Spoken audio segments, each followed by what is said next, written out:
Hey everybody, this is your boy Jay Mason. Welcome to another very special episode of Beyond the Album Cover, where we take a look at what's inside the music industry with those in the know and give them their flowers while they're here to celebrate. Right now with me on Zoom, not only on audio but video as well, I have Mr. Kevin Woodley of Inkwell, former radio personality for WBLS. Got to get the echo, and also former executive for Columbia Records. He was inside of the phenomenon known as New Kids on the Block, George Michael, pretty much anybody that was on Columbia Records during the 80s and the 90s. Full force. I should also mention, go to YouTube to check out my throwback interview with Bow-Legged Lou. Mr. Woodley, thank you for coming on to Beyond the Album Cover. It's my pleasure. You forgot Mariah. No, I'm just kidding. I mean, if I say you forgot, I'll give you like a million more. Earth, Wind, and Fire. I mean, there's so many more. Lisa and Colt Jam, Regina Bell, you know, all the Def Jam stuff. So from LL, Public Enemy. So yeah, I did all that stuff musically and was an A&R person that, you know, I did Surface. And my boss was a gentleman named Cecil Holmes. He's an incredible music guy. In fact, he had a birthday a couple of days ago. But big shout to Cecil Holmes. And, you know, he was my mentor. He's the person that brought me into the music business. Before that, I was a DJ and I loved playing music, and he came to my club and recruited me there. He's a talent scout, so I was his talent. He was like, come work for me. And you know, he taught me the A&R business, which was really, really dope. Right, and you mentioned Cecil Holmes, so were you also around Larkin Arnold?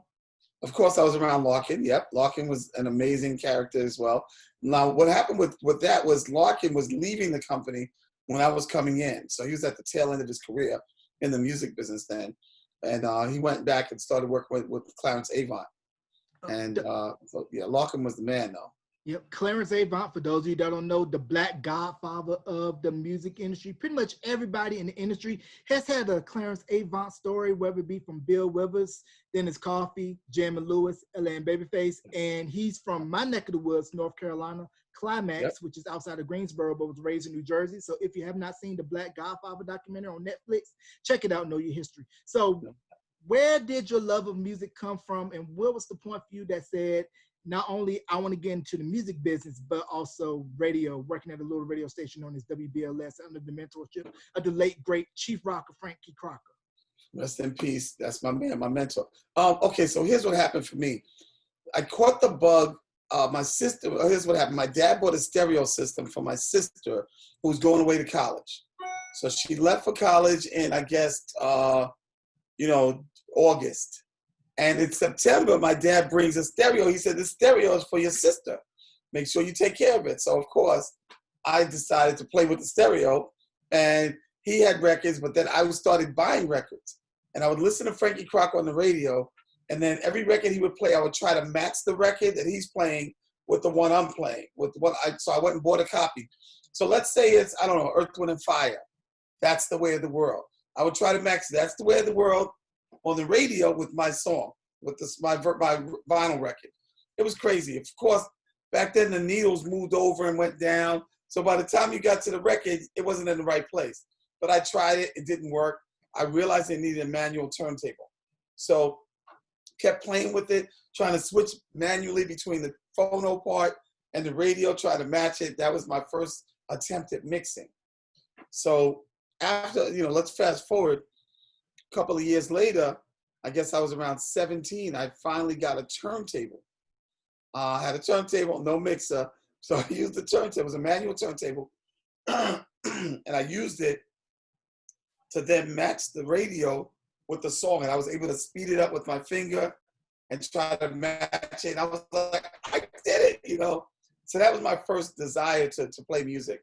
What I would do is, especially in the summertime, I would take my speakers, put them in the window, and play music, you know, with my one turntable, play music for the masses, for the people outside listening, hanging out.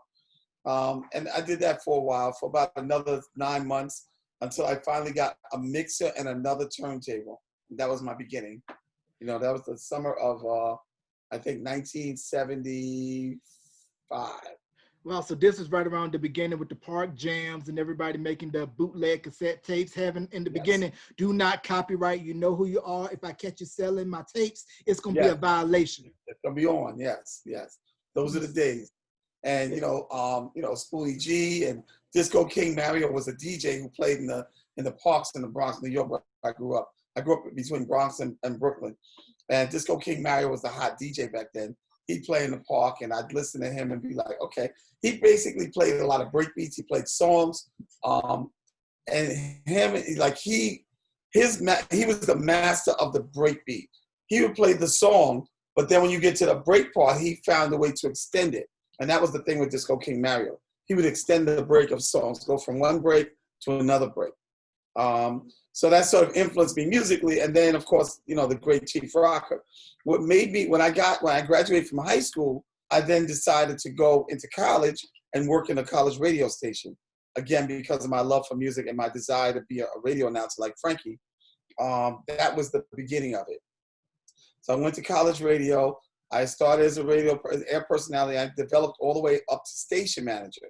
And after 3 years, when I was a junior, I was running the radio station, just to show you my desire to do something special. And again, following Frankie. So the next step was we would do parties for the classmates, our classmates. There was a bar called the Rathskeller. They had $1 beer. Could you imagine? I went to John Jay College of Criminal Justice in the 70s. The cops were there, all police officers, not all, but mostly police officers, correction officers, people, studying law, etc. So imagine all these people getting drunk off $1 beer, and I'm the DJ. It was amazing. And so that's how I started my career as a DJ. So I went from the radio station to be a DJ in the clubs, or really in the Rathskeller, and then went from there to a nightclub. Once I got to the nightclub, it was on. Then I fell in love. I got to the nightclub. I saw the beautiful women, the incredible way they danced, and I was hooked. Right, because I could just hear those promos with all that reverb saying so-and-so's going to be at 54 or Paradise Garage, Zanzibar, or whatever. And the infamous story of Frankie Crocker at Studio 54 was where he rode in on a white horse. Now, Frankie Crocker, for those of you that don't know, radio legend, and is responsible for what we hear today as urban contemporary, because before he came in the game, nobody was mixing in the songs like he was, and he had the foresight to take a young man that was on WHBI by the name of Mr. Magic, may he rest in peace, and you get a little show called Mr. Magic's Rap Attack. Now, this was back in the days when radio used to do this thing called day parting, where you will only hear certain shows late in the mornings. You have your tape deck ready. So what do you think gave Frankie the foresight to say, hip hop is coming, let me take this guy who got buzz on this little underground independent station, put him on a big station, and have him spread it? Frankie was an innovator. He was a talent scout as well. He was an innovator. He was always on the cutting edge of everything. His ear never left the street. He was constantly checking for the pulse of New York. The DJs were the ones that really plugged into him. So I would call, give my playlist, talk about music. That was how he mentored me initially. He would tell me how to mix records. He gave me a hint. He told me the key to being a great disc jockey in a club is this: play hits back to back to back. If you want to introduce a new song, introduce it in between two hits. I was like, oh my, and that was it for me. So all I wanted to do was do what he did: introduce new songs that people would know and love, use my ear for music, which was always a great ear, and use it to show people this is the next big hit. Frankie Crocker used to have pick hits. He would tell people the record was a hit before it was a hit. So he'd hear a song, he knows it's great, he'll play the song and say, Frankie Crocker, pick hit. Once you heard that, you're like, what's that? Everybody would like, once he did it a couple of times, people got used to it. They knew if he said it was a hit, even if you heard it and didn't like it, it was a hit. And he was right. Yeah, because I remember there was a lecture that Teddy Riley did for Red Bull Academy about a year or two ago, and he was saying that BLS was playing I Wanna, and the crowd wasn't really feeling it, but Frankie said, this is a hit, I'm going to keep playing it. And sure enough, that became a big hit for Keith Sweat. Yes, and let me add one more part to that. The intro of that song, I Wanna, wasn't a great intro. That was the problem for DJs. Because if you remember, it's I wanna, and then, so the beats, there's no beat. I wanna, and then said it again, I wanna, and then boom, boom, boom, ow. Okay, that's how the song started. So this DJ, these two DJs, Mike Lewin and Jonathan Donker, they took the song and they remixed it and and changed the intro, put a beat in the intro, and then the song took off. So I was a DJ at Bentley's at the time, and I was playing it in between those two songs, but it wasn't working. It wasn't working because the intro was wrong. Once those guys went and did the intro, it got better. But Frankie was pounding it. He pounded it into everybody's brain like, this is a hit, and it was. Right, and what I tell a lot of people a lot of the time, you mentioned Full Force at the top, that they laid the groundwork for what was to come with New Jack. And then Teddy came and really exploded, because Full Force, they were doing a little bit of that with their work with UTFO, Lisa and the Cult Jam. So what was that like, seeing all of them taking their elements of hip hop and early version of freestyle and turning it into the success for themselves and for Columbia? Oh yeah, so what happened with them is, I watched them all grow and develop as well. So what happened with Full Force is they gave me a copy of UTFO on a cassette. I was playing in Bentley's as the DJ. I played the song from a cassette, told everybody it was gonna be a hit. Everybody's like, yeah, whatever. It was Roxanne, Roxanne. Of course, at first it was like, what's that? And then a week later, it's a huge song. So, breaking songs and music in clubs was easy for me. Full Force would give me copies of their music before. They always gave it to me early. And when they gave it to me, they were the reason, in fact, that I got a job at Columbia Records, because Cecil Holmes was working with them and sort of talking to their manager. Their manager was the one that brought Cecil Holmes to the club. They played me Lisa first.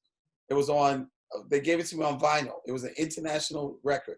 It was signed to Columbia Records, but internationally from London. I played the song.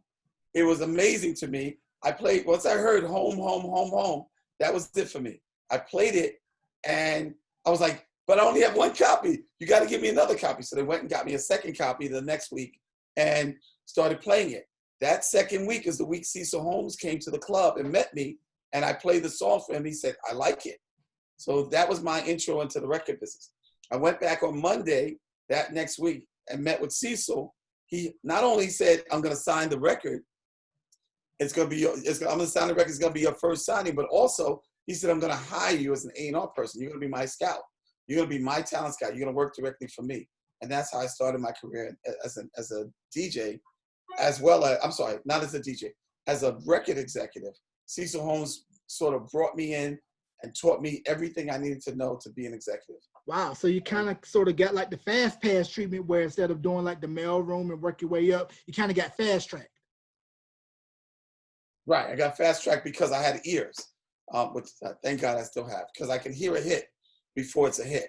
And I think that's important as well. So my relationship with radio developed that way with Frankie, etc., because I was able to hear a song, say this is a hit, and then we call in our playlist to the program directors, tell them what records were working, and then they would know that songs were hits. So whatever my top 20 records were, I would give in to them.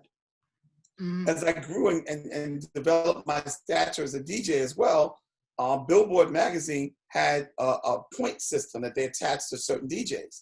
Some were like 1 point, most of them were 1 or 2 points. I was a 6-point DJ, which meant that my #1 record was way more valuable than some of the other ones. Again, that's because my job, I felt, based on Frankie and what he taught me, my job is to break records. So I was able to break records, then take them and sign them. That was the amazing thing for me. So I had the ability from a DJ to develop a song. I could also have artists perform as a result of me playing that song in my club. My audience would like to hear them perform. I developed them as performers. As I kept going and becoming this talent scout, I was able to play a song that I liked, take the song into the label, get the song signed, bring it back to the club, and explode the record. I did that with Break for Love by a group called Raise, and that was Vaughn Mason and crew. And Vaughn brought me the song as a DJ, but I was an A&R person as well. I was able to listen to the song, play it in the club, break it, and then bring it to my label and sign it. And that was just like an amazing thing. That was like oh my God, I can do this.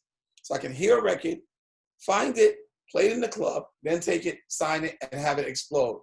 So 4 and 5 and 600,000 records. Wow, and that is a rare skill to have. So that probably tells me that back in the day when there were ads and R&R, BRE, your industry trade magazines, that Columbia Records were always getting top ads because you were the record breaker. Now back to BLS for a quick minute. I want you to talk about those infamous master mixes.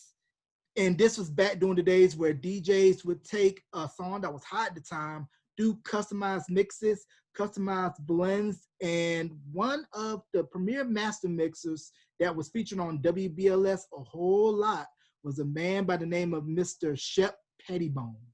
Well, actually, he was on Kiss FM. Kiss. Right, he was on Kiss. I worked there too, but he was on Kiss. The Shep's remixes were amazing. He was kind of a DJ, not really a DJ, but he understood the mentality of a DJ, which was great because he knew song had to have a strong intro, a great beginning, and something happening in the middle of the song, and then an outro so that you can blend into the next song. So he understood that. He was one of the first sort of mixers to do that. But on BLS, we had Sergio Munzabai and John Morales. They called them M&M. They were incredible mixers as well because it's sort of two heads are better than one. They would take songs and recreate them, rework them, to the point where labels like South Soul and Philly International would call them and say, you know what, just take my master and go make me a version of this. And that's what they would do. So they were incredible master mixers as well. I followed after Sergio and John Morales. John Morales and I were really good friends and we're in the record pool together. And so as a result of that, whatever he did or remixed, here, Kev, here's a copy of it. Here's an acetate of it. So I got that treatment. The other thing I did was what my best friend was a guy named Herb Powers Jr. He's a mastering engineer. He mastered pretty much any hot record back in the 70s and 80s and 90s and most of the 2000s. If it was a hit record or a hit album, Herb was on it. If you looked at a vinyl record, if you looked at the very end, there's a line, it's like a scribe. You'll see Herbie's name. It'll say Herbie Jr. And I have like a smiley face because he's always smiling. And sometimes he'll write things like to his wife, Angie, who I introduced him to, is like a really good friend of mine. Or sometimes it will say something about Kevin or Sugar Daddy. So if you look in the old vinyl records, you'll see that and you'll see my name there. He would give me vinyl records or acetate versions, what they call test pressings of the hit songs. So I had them early. He would come to the club and listen to the sound system and say, okay, I know what I got to do to make this sound good. I'm going to press it hot. He'd bring me the vinyl and then listen to see if what he did in his room, in his mastering engineer room, matched what I was playing. And he did that incredibly well. So any hot record in the 70s that he mastered, I had it first. I was able to break it first and develop that into a relationship with not only radio, but record executives as well, because I would tell them, your record is great, it needs this, it needs that, it needs whatever, and they would go remaster it to match whatever I said. So I was really a really influential DJ. Right, and with the radio wars that were going on in New York at the time with BLS, Kiss, and Disco 92 KTU, where you're kind of scoping out the competition, saying, Latin Rascals are doing this with their mixes, Chef is doing this with his mixes, Paco is doing this thing with KTU, and kind of taking elements so that y'all can get number one in the diaries. Yes, and because of the fact that we had Frankie, we were always close to number one. Now Kiss, Frankie ran WBLS. There was a time when Frankie left the market and went to LA. He actually retired. And a guy named Barry Mayo and Tony Gray then took over the airwaves at Kiss FM. When they did that, radio then changed a lot. It changed tremendously. The great thing for me was I had a relationship with Barry Mayo as well. And Barry Mayo, his position, his office was down the block from the club I worked at, which was Bentley's.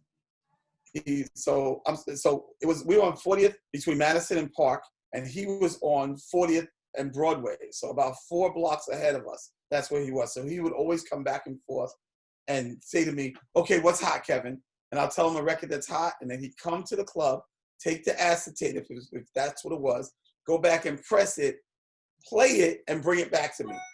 And so any record that I had that Herb would give me, I had first, he knew was a hit. He'd take the record, run and play it on Kiss. That's when Kiss got really, really hot.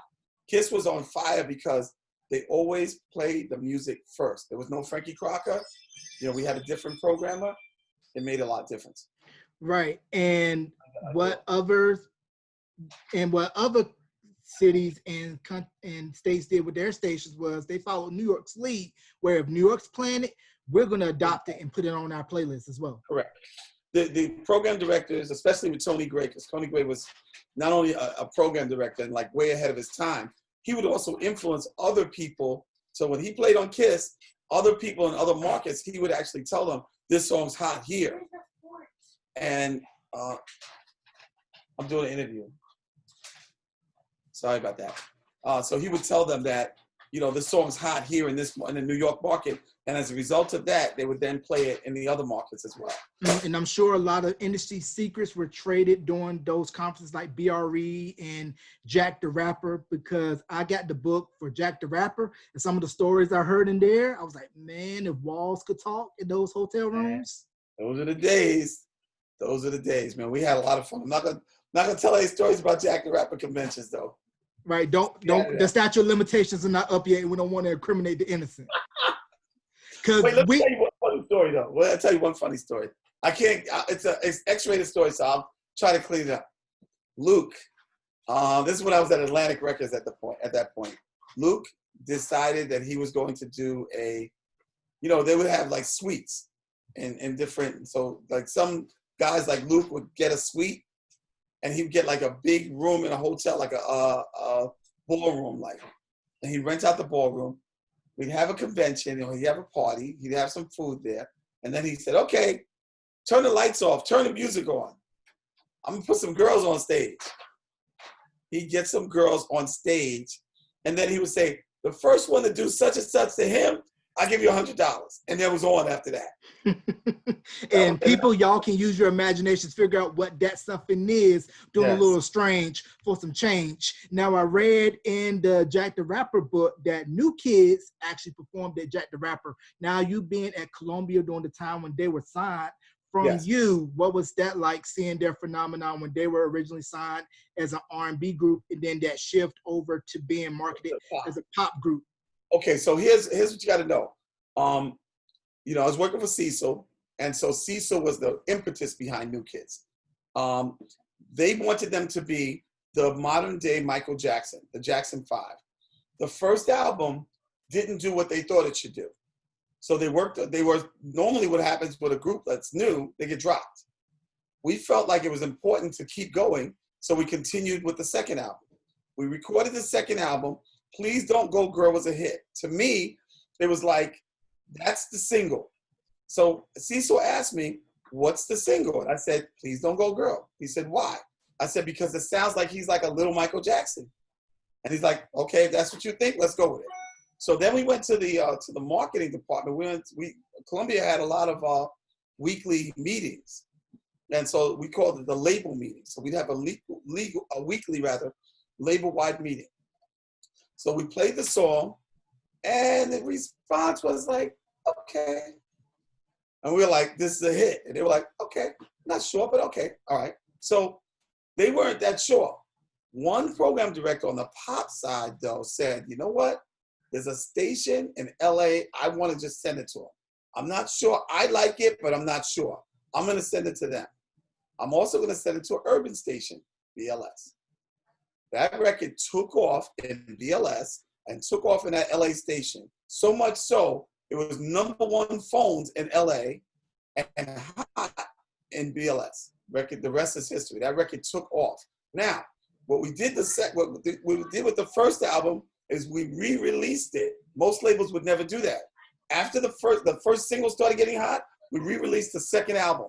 We started hearing stories about girls hanging out and waiting in garbage cans and crazy stuff, chasing the boys. We knew we had a phenomenon. Right. As a result, that first album sold 12 million records.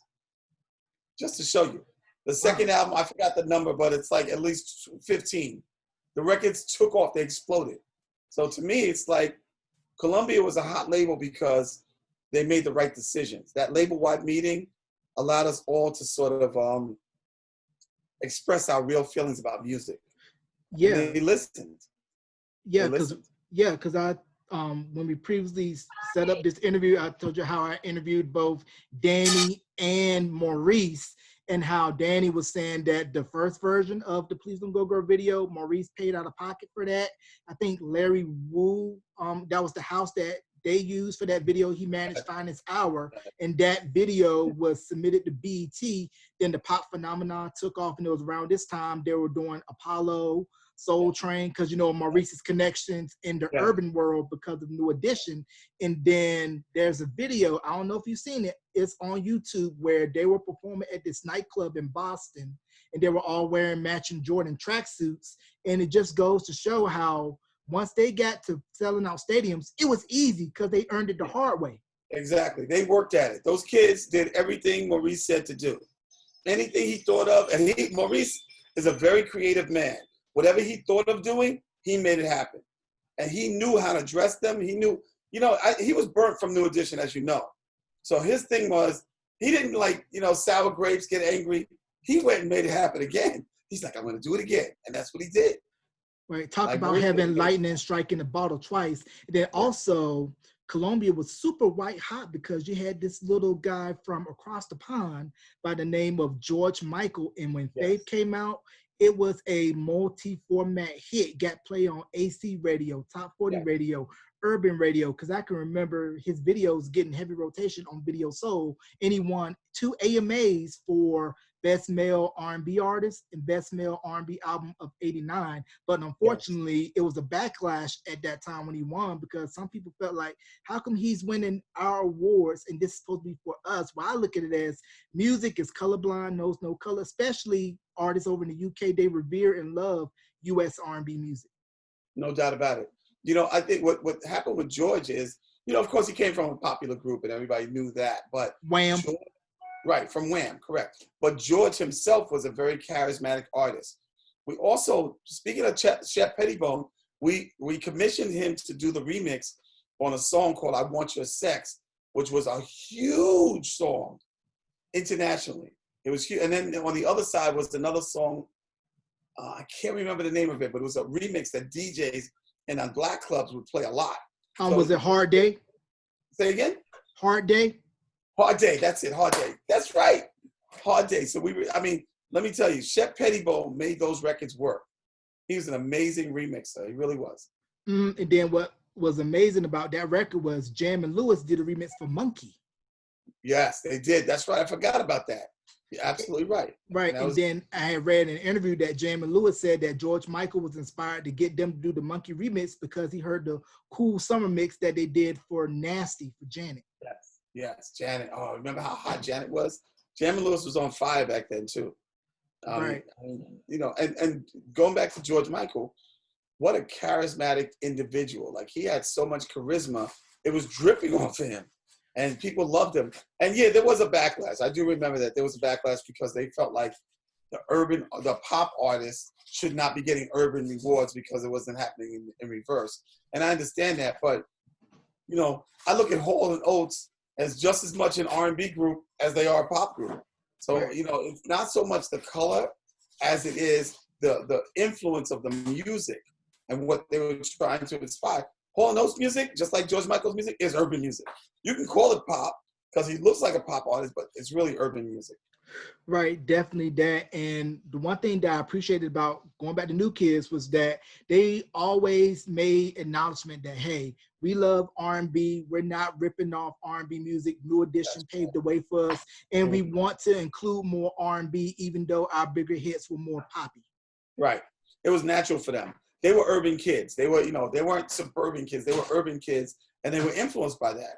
And, and Maurice kept it that way. But Maurice also knew that the greater market is the pop market. It's larger. It has more influence. So if you can take a group like that looks like them, and do urban music, it's going to work in the pop world. Right. And you know what? It's still happening that way today. You know, it's still like that today. Right. And it kind of gives me wonder with the boom in Latinx artists, Yeah, how Menudo was white hot during the mid 80s and how they didn't really try to cross over into the right. English market. Because I can remember when Ricky Martin joined the group, they started doing Pepsi spots, which were only shown in Latin markets, and just how the phenomenon exploded with Ricky, Shakira, the late Selena, and Bad Bunny, all the acts that came after them, how had things would have been different. Say, hey, let's capitalize on this demographic and have a wider, broad appeal. Then I think Menudo probably would have had the same success like New Kids, because they were huge in the mid 80s. Yeah, I'm sorry, I can't hear you. There's some noise in the background here. You gotta forgive me for a minute. No, that's quite all right. So Menudo was super huge in the mid 80s. Now, around this time, we're going from late 80s to early 90s. And a little singer by the name of Miss Mariah Carey comes Yes. into play. So what was your first impressions hearing her, and what was the marketing strategy behind her? Mariah, you know, the strange thing about Mariah was she was incredible from day one. She didn't have any flaws. When she first came to us, she was sort of a singer with a background singer with Brenda Brenda K. K. Starr. Yes, and so she wasn't like a star yet. The guy that I can't remember his name, but she had a boyfriend that was a producer, and he produced all these songs and brought them in, and he was like the real guiding force behind him. He was really pushing her hard, and the label was not really feeling his music. They were feeling her, but not his music. The problem was they were a team. And so we had to figure out a way to get them to separate. So we let him do the album, you know, work through his vision, and it just wasn't great. And we were just like, let's try one producer. We did one song with another producer, and it came out amazing. I can't remember the producer's name at the time, Rick. I can't remember. But so we had to do another song with somebody else. Her voice was better. She was just better. It was a better song. Although it wasn't a song that we believed was going to make her a breaker, we knew it was a better song, that her voice wasn't being taxed the way it should be.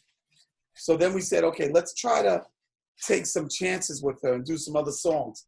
And we started developing away from her original producer. And then finally, by the time we finished the album, it was like amazing.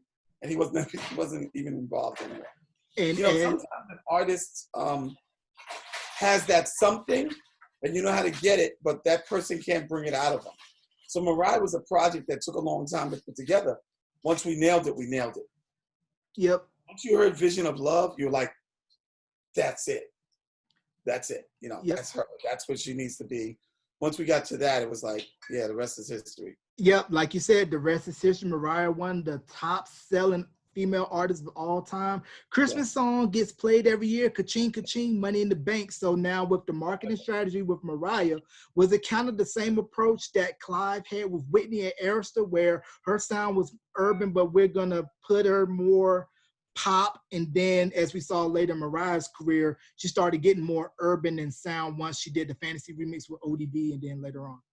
Well, I think Mariah always wanted to be an urban artist. You know, she knows who she is. She was always going to be an urban artist.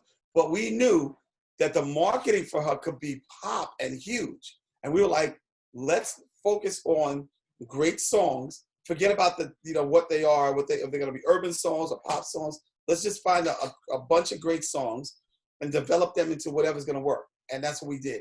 We found some urban songs. They weren't great. We found some real poppy songs. They weren't great. Her album, if you listen to the first album, was a great mixture of urban and pop. It was just her. It was her own style, her own flavor. You know, the bird call, that was like amazing to me. It's like a girl that could sing that. Not that many artists could do that. So, you know, she had that it factor. And we recorded a lot of things. And then the Christmas album, same thing with New Kids. We did a Christmas album with New Kids because Christmas was huge, and the kids loved them. We were like, there's no Alvin and the Chipmunks. That's about it. You know, there's no young urban album like that. There's no young pop album like that. So we did it, and it took off. Same with Mariah. We were thinking about classic songs, what she could do. And she loved that. She loved the idea of that. She went and nailed it. And her as a writer, that's the real key to me with Mariah. She's a writer. So whatever we did, whatever she wrote, she was able to translate vocally. Mm-hmm. And you mentioned at the top, Surface, one of my favorite groups. But I didn't know this until recently that Happy was originally cut by this British group called High Tension first. Then Surface recut it, and it made it a hit for them. Now, what was it about Surface that was so special as far as their sound that translated not only for them, but also for records that they did for others, primarily Jermaine Jackson and Don't Take It Personal? Okay, what happened with Surface, I think, is that they were an incredible group, an incredible trio with great songs. They pretty much wrote and played everything. They played all kinds of, Pitt Conley plays all kinds of instruments. He plays the oboe. Who plays the oboe? Plays the flute. Yeah, it's just amazing. They were amazing musicians. And so what was great about it was that they just came with songs. They would come to us and play their album or their songs, and we'd be like, wow, that's amazing. Song 1, amazing. Song 2. Me and Cecil would just sit there and be like, we commissioned the album, tell them what direction we wanted to go in, and they would go do it. They would go nail it. Wow, this song's great. Oh, yeah. And we were like, well, you need that classic song. You need that song that urban radio is going to play, that pop radio is going to play. Shower Me With Your Love. We told them we wanted kind of a great song that would play everywhere. They made a wedding song. And they were like, yeah, well, you guys would say like a classic song, so we made a wedding song. Shower Me With Your Love. That's what I think about great writers and great artists, that they can, you can have a vision as an A&R person. They can capture the vision and go make it work. That's what's great. Surface was that group, And it's a 3-member group that you would not think, I always told them that they needed to have a female involved, and they thought I was crazy, but I can't remember the song, but they did do a song with the female. I was like, should have done that all along. And I don't remember the song. But I think as an A&R person, as a lover of music, you're always searching for that thing that makes them different or distinct or separates them from everybody else. So I was always pushing the envelope that way. That's just kind of what it is. Right. And with you being an A&R exec, how do you strike that balance of letting the artist be creative when they're in the process of making their album, as opposed to standing over the shoulder and say, hey, you got a deadline to meet to turn in this rough cut of this album? Yeah, I never did that. I always gave artists, and maybe sometimes much to my chagrin, and the label wasn't always happy either. When I went to Atlantic Records, I had albums in production that took over a year, but they were great albums. So, to me, it's that's what it's about. To me, again, just my musical background says to me, great music is great music. You can't force it to be great. It has to be great. So I always felt like if you're forcing it based on a time frame, you're not going to get there. I've been successful because I let people be creative. I gave them the parameters, and they made it work. And that's what I think works. I think as an A&R person, you're more of a director than a dictator. You're more guiding their creative talent through the maze. My job was to work through the label to get the most success out of the artist. So I had to lobby the promotion department or the video promotion department or the video production department to get the right video to capture the image of the artist and take it where it's got to go. Right. That's my job. Right. And then as an artist, it's a tough balance between commercial and commerce, because let's say you had a huge hit album, and then of course most labels, as you know, are risk averse and hey, if it worked for us once, want the same results. But if the artist says, no, I want to go into a more creative space and it's a departure from what works, how do you allow them to say, hey, we want the hit, but we'll allow you that artistic integrity? Because I know for A&M, they wanted Janet to do a follow-up Control for the second album, but she chose to go socially conscious with Rhythm Nation. Right. I think that's the conversation. That's the balance. Sometimes what I would do is I'd let them go and do it. And sometimes it comes out great. Sometimes it doesn't. That's the talent of an A&R person is, excuse me, to get out of people what they don't even know is there. Sometimes you're pushing them in a direction and they'll be like, I don't really want to do that. So I'm like, okay, you know what? What do you want to do? I want to do it this way. Okay, go ahead. Go do it that way. And then when you finish, let me know what you got. And then they do it and they're like, how'd it come out? It's all right. Okay, now try my vision for it. They do it. If it comes out great, again, I'm a DJ. So for me, if I'm a DJ, I'm going to look at what's going to work in the clubs and work on the radio. So I'm expecting that. I'm expecting that commercial hit. Sometimes they can't match it. So I have to figure out a way, use my skills as a communicator to get them to do it. I've been very successful at that, thank God. And you mentioned Atlantic Records. Did you have any interactions with Sylvia Roan and Merlin Bob? Yeah, I worked with Sylvia. I worked with Sylvia and Merlin. I was head of A&R there. I signed the group Intro. I worked on Levert. I worked on pretty much everything that Columbia had. That Atlantic had, I worked on. So New Kids, not New Kids, I'm sorry. MC Light, Levert, like I said, Men at Work, Rude Boys. Yeah, I don't remember all of them, but yeah. Yeah, because speaking of Atlantic, I did an interview with Chucky Booker, and he had told me that Turned Away was originally supposed to go to Troop, but what happened was he played it for Sylvia. Sylvia said, nope, this is going for you. And once he told Troop that, that's how you got Spread My Wings. Yeah, exactly. Which was, if you really think about those two songs, they're very, very similar. They're very similar. Right. Now, can you tell me what happened to The Real Seduction? They were signed to Atlantic, and I thought they were underrated. I signed them. They were an amazing group. Amazing. We just couldn't get radio to get it. Their imaging hurt them. They were, if you looked at them, they toured with MC Hammer. They were an incredible group. They were good-looking guys, but they had strange hair. They were like unique looking. And the world of music just didn't wrap their arms around them. They had great songs. They just couldn't, they couldn't get past the image to hear the songs, unfortunately. Right, because there is Real album, dope album, and I want to see if maybe you could clarify this for me. Was Ain't Nothing Wrong for Them, was that written by Intro? Because it sounds very Intro-esque. Kenny Green and Dave Hall, yes. I thought so. It's a hit record. We could have used it for Intro, but it was such a great song. Radio just wouldn't play it. And because they looked at them and like, I don't know about these guys. Yeah, but Intro though, these guys already were established for it, putting out their own records, writing for Mary J, for Shinehead. Kenny Green, may he rest in peace. Yeah. Very, very great pen game, nasty, vocally, nasty. Their New Life and their debut album, for me, those are no skip albums. Right. Played the entire thing, Yeah, I did the debut album. I didn't do New Life. I did the first album because I left Atlantic after that. But, that was a group that I love. I still love. I just did an interview with them a few days ago, and still, stay in touch with Jeff and Buddy. That one thing I can say is I wish we had put out more singles. It was an album full of singles. And I defy anybody to listen to that album and say, oh, that's not a hit. Every single song on that album is a hit. The album sold well. The singles sold well. Kenny had gotten sick, and that's what really destroyed the group, unfortunately. He got sick and died, and, he suffered from HIV. And unfortunately, he became a victim. What an incredible guy. What an incredible singer. I remember the final days of his life, spending time with him.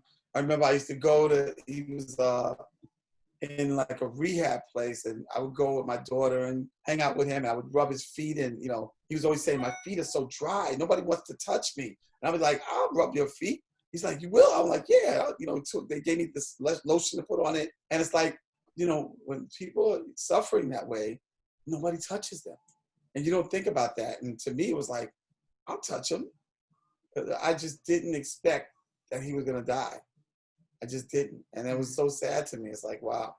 And I spent a lot of time there. I spent a lot of time, hanging out with him. He would call me, are you coming? Because sometimes, I get caught up in time.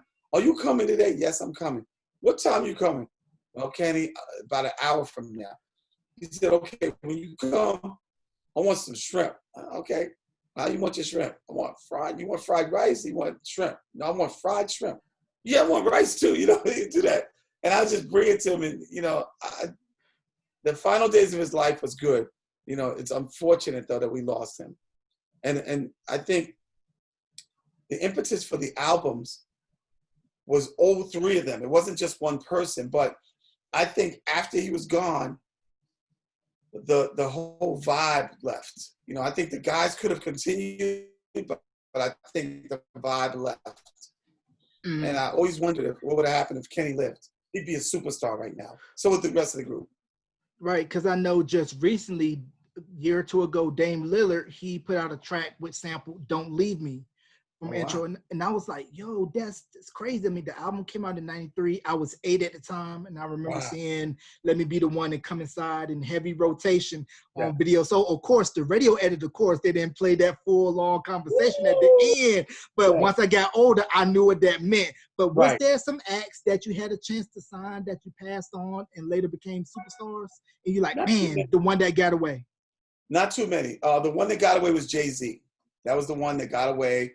And, you know, I signed him to a production agreement, put together the first album, which was Reasonable Doubt, and, you know, got everything ready, played it for my superiors, not saying names, and they didn't get it. And I was so hurt. That made me say, if they don't get this, what are they going to get? That hurt me to my heart. To lose an artist like that, knowing what it's going to be, and they just don't hear it, that made me say, maybe this ain't for me. I'm gonna go back and be a DJ. And that's what I did. I was like, I was so much more fulfilled. At Columbia Records, I was really happy. At Atlantic, it was really harder for me because I didn't think that I don't think the climate was the same. Columbia was like a college, you know, like working, like being a Harvard professor or something. Whereas, you know, it felt like Atlantic was not that kind of label. Their vibe was a little different. So it was more like, you know, like a community college or, you know, a 4-year college, not a university. It felt like that. And I think that it was treated that way. Columbia was treated like the best of the best. Atlantic was never treated that way. Atlantic as a label was not seen. It was seen as an urban label, and that's it. It had pop acts. It had pop artists that were urban. Glenn Jones, you know, another great artist that I signed. Incredible singer. Could sing anybody under the table. I don't care who you put up there. Put Glenn Jones in there and let's see who goes for it. But again, the label could only take it but so far. I always felt like if Glenn Jones was on Columbia Records, he'd be a superstar right now. He'd be John Legend. That's what I think. Right. And speaking of Troop, like their Attitude album, great album, the early beginnings of a young Dallas Austin who was brought into the industry by George Spinderella Irby for Climax, and Spread My Wings, great record. And I felt Troop could have had the same pop push like New Edition. Yes, but I think what happened with Troop is they wanted to produce their own albums and not have other people do it. They wanted to write, because what happens is you want to share in the income as well. And if you can't, if you can try all you want, if you can't nail it, that's the hard part. You know, that's what I think happens with groups sometimes. They have to know, this is what got you here. Roll with that. Don't be like, I want to do my own.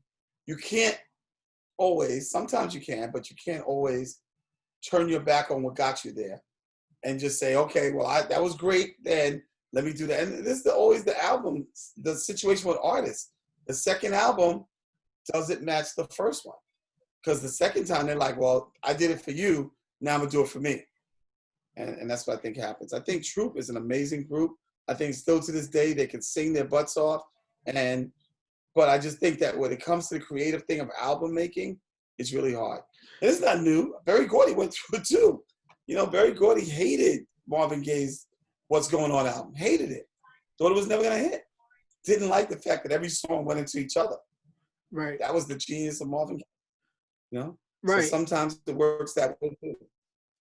And do you think with the success that MCA was having with Bobby crossing over with Don't Be Cruel, New Edition of Heartbreak, and BBD with the Poison album, that kind of caused the other labels to be knee-jerk and say, oh, MCA is scoring massive urban and pop success with these acts, and we got to really counteract.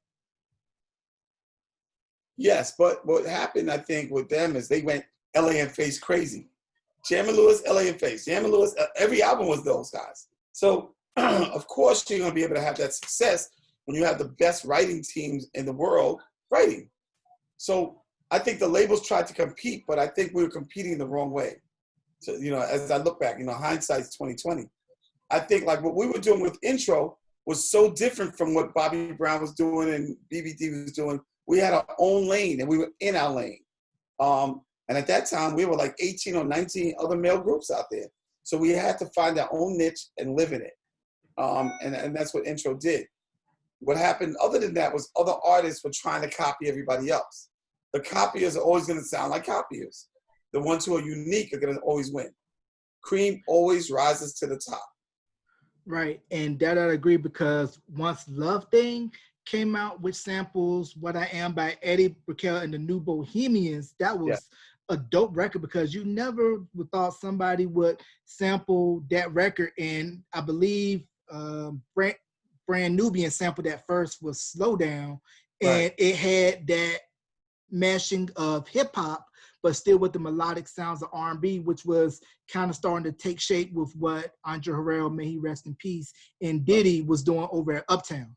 Correct. And if you add to that, what we did with Brandy was we put her like in between that. We took, again, the young voice and put her in between those two idioms. So that she wasn't a hip hop R&B artist, but she wasn't a super pop or polished urban act either. She was like right in the middle in the kid lane, and she won. And that was the thing that Atlantic was good at. They can, if you find a lane and you put them in that lane, they can roll through it. But if it's something too new, they can't do it. And that was the thing. So Jay-Z was a bridge too far. But for me, it was like, that's where we need to be. But MC Lyte was in that sweet spot. They could do that. Jay-Z was stretching it too far. I don't know. As a talent scout that worked at two different kinds of labels, I like the Columbia way. Be able to be great at everything. They were great at urban. They were great at pop. They were great at jazz. You know, not everybody can do that. Most labels can never do that. Columbia, the Sony system is set up for hits. If you can bring massive hits back to back, you're going to win there. And that's what we did, you know. Atlantic was set up for more boutique. One thing, pull it through the pipeline. Another thing, pull it through the pipeline. It's got to be in the middle. Can't be here or here. It's got to be here. Right. You can either be a full service restaurant and serve everything, or you could be like McDonald's and just specialize in burgers and fries. And speaking of that formula, we have the No Limit Chronicles that's been airing on BET right now, and seeing what Master P and his legacy in the music industry. What was your thoughts when he was able to get that 80-20 deal with Priority? Because that was unheard of for an indie label to be able to keep 80% of the money, and you're putting the money out yourself for the marketing and the promo. And normally, traditionally, most contracts are not set up in favor for artists and or executives. Well, we kind of did that with the Def Jam deal we did. It was definitely heavy loaded. We had different numbers for different artists and everything like that, but the marketing came out of the company.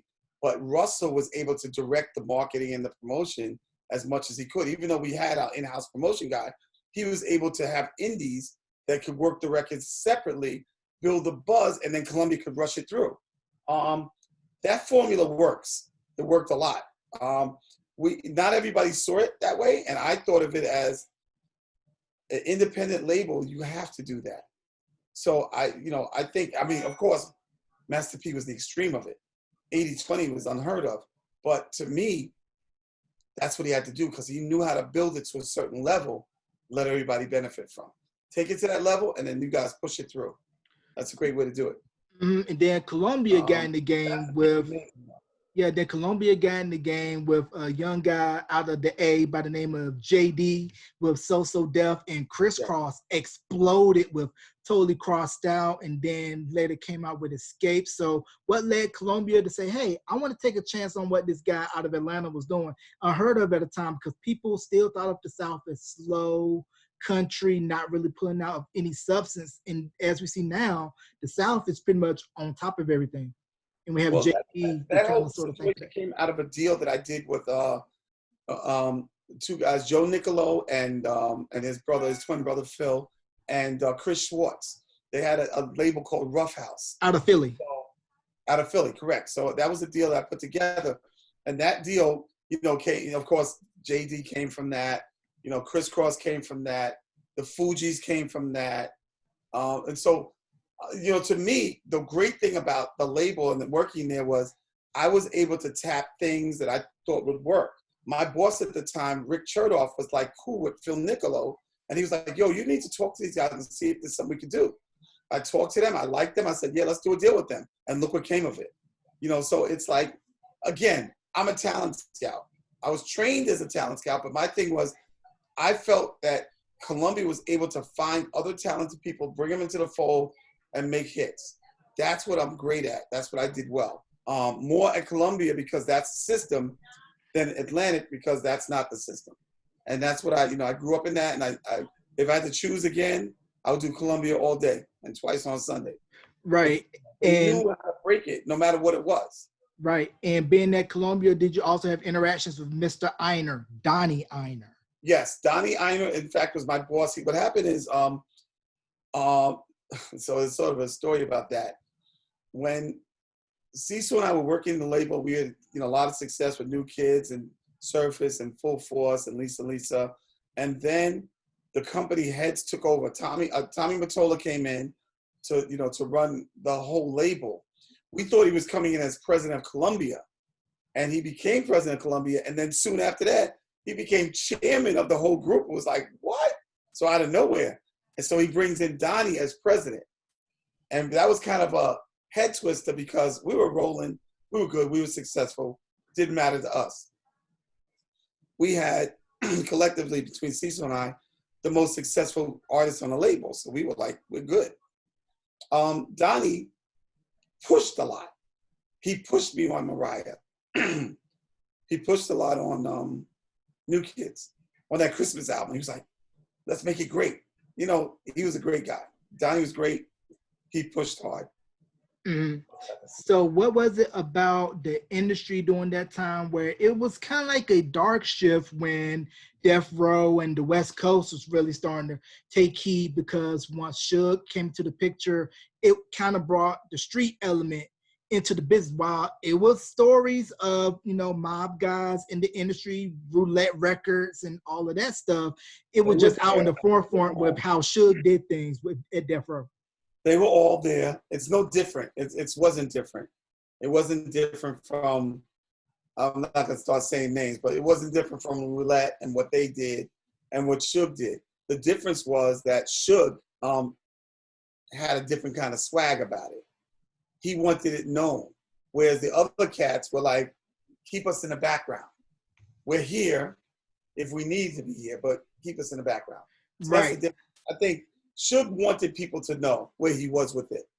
And, what he did to hip hop wasn't good. What he did to hip hop wasn't good. It was rolling. It was great. East Coast, West Coast rivalry was great as a rivalry. It didn't have to be anything beyond that. So that's the problem for me. Those guys are great. Right. The production is great. Their music was great. Their personalities were great. They were colorful enough. Dr. Dre's colorful enough. You don't need no extra. But Suge wanted people to know, I'm the seasoning behind this. Wasn't necessary. Just wasn't. And it took a toll on hip hop. As you see, no Biggie, no Tupac. Right. Yeah, because looking back at it now, it was all unnecessary, because I look at it, there's enough room for everybody to eat. What Diddy was doing was Bad Boy was successful. What Suge was doing with Death Row was successful. And it's just everybody that's in the background that's hyping it up, gassing it up, instead of saying, we're two successful men in the industry that is set to divide and conquer. Let's celebrate and not divide. Right, correct. The thing for me, the thing for me is, wait, hold on one second. On the terrace? It's not the condenser. What is it? I can't remember. The furnace. What's it called? I'll ask them. It's R22. Is that it? R22 is the refrigerant? Yeah, R22. No, that's the old refrigerant. The new refrigerant is that's the one that it's the coil is for. No, 410A. No, 410. That's upstairs. No, well, 410 is I'm sorry, I'm in interview mode. Yeah, it's upstairs on Goodman, but he said the coil should have been changed because it's different when you said it was R. They call it the furnace. Call it the furnace. Okay, but listen, 410 is the fluid that goes through it. I know what 410 is, but the Right. other one doesn't take 410. The guy was saying because we changed. I was trying to find The out line set. what did he call it? Wasn't it R22? Isn't that what he called it? No, he's talking about the line set, which is the lines that go. Early on in helping Death Row get on the ground, and I think his contribution to the music industry and Leon Silver's doesn't get enough credit. Yeah, I don't know how much Dick Griffey had to do with Solar, yes. How much he had to do with Death Row, I don't know. But with Death Row, they made a mistake and they messed up the industry, the hip hop industry to me, which I think finally now it's better. But losing Biggie was huge for New York, huge. I mean, I'm a Biggie fan. I'm a Jay-Z fan. I'm a New York urban hip hop fan. I love West Coast music, but I love and live East Coast hip hop. But back to Solar and those cats, they were just like Clarence had them on 25, and everybody else is on 10. He knew what to do to get those guys on, and they were amazing at it. I look at their relationship with Don Cornelius, and anything they broke was able to be on Soul Train. Anything they did was always on Soul Train. I watched that, I was like, yo, these guys are really smart. They're great marketers. Definitely very great. And then also what LA and Babyface did in setting up LaFace down in Atlanta, that led the pipeline to everything that came out of Atlanta. Now, you being based in New York, was it a tough sell once Outkast started to get play and Goody Mob and everything coming out of Atlanta? Because outside of everything that's coming out of Atlanta, you had No Limit, you had Rap A Lot out of Houston, and it was really a tough sell for the South to get exposure outside of the Southern region. Right. What happened is they came to New York like a flow. It was like once they came, they were self-contained. They knew what they were doing. They weren't trying to sell stuff here. They were just trying to market themselves. They were selling from down there. They were breaking themselves down there, and they knew what they had hits. When they started coming to New York, it was like one hit after another. It was like a barrage. Like, oh my God, another one. Oh, another one. One artist after another. You had Nelly and St. Lunatics. Baby was doing his thing. Then you had Lil Wayne, and it was just one. And then you had T.I. The South just came like a barrage and never stopped. They haven't stopped to this day. Nope, it is still going strong now with the model of the industry changing due to the shifting in technology. Do you think that it's more set up for the artist per se to come in and say, hey, I can come in, already have a buzz via social media, my followers. I just need you to distribute my things for me to get a bigger push, and I want to keep all my publishing. So how do you think the industry has responded to that? And do you think that they learned from their mistakes with pushing Napster aside? Not well. The labels have, it took them a while to get it together. I don't think they did. Now they're doing better, but I think the artist now realizes his power and he's using it. But it depends on the level he's at. If he's at a level where he's already looking at 1 million people or 500,000 people and he has that many followers, he's going to win. Look at Justin Bieber. He had 1 million followers on MySpace. He was a hit. It was easy. You come with somebody who's got 10,000 followers, not so much. 100,000 is the beginning. When you get to 300,000 and 400,000, now you're going to look at artists. Other than that, he's going to have to build to that level. So that's what the labels are looking at. They're looking at artists that come in with 500,000 followers. Now he's got a shot. If he doesn't have that, then he's going to have to earn it.